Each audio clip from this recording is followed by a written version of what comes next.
Matchup. It's a great matchup. He's a guy who likes to stand in front of me and fight. I seen him back up a lot today.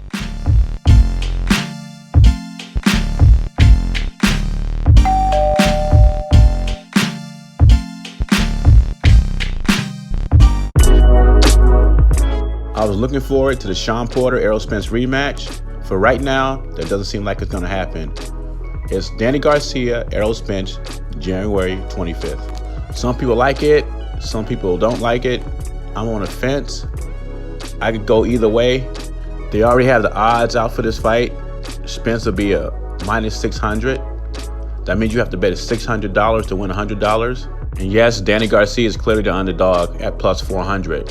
So that means if you bet $100, you can win $400 if Danny Garcia upsets Errol Spence. Now, when you're sizing these two guys up, they look about the same height, the same size. Some boxing publications have Danny Garcia listed at 5'8.5", but when you look at the ring, he looks taller and bigger than Errol Spence. I don't know if it's the shoes or not.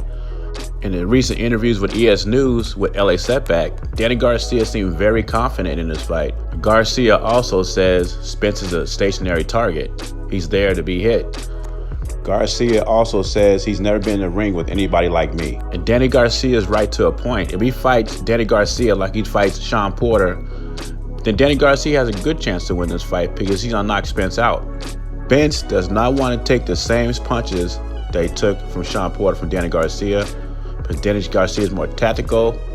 He tends to sit down more on his punches, and he hits with power. And unlike some people, or most people, and the majority of people think Spence is gonna run over Danny Garcia, I give Danny Garcia a chance just because of that. He's got size and he has power.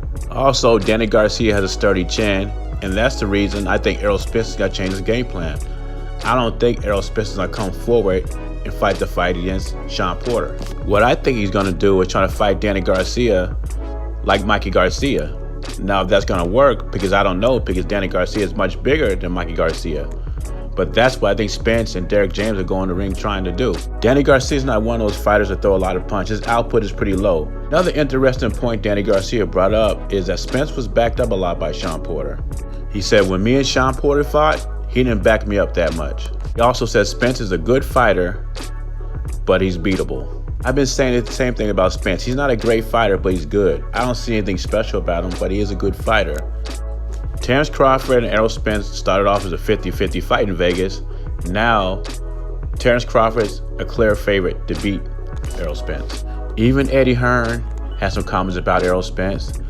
He thinks Errol Spence having problems making weight, and that's why he looks sluggish against Sean Porter. I've been saying the same thing.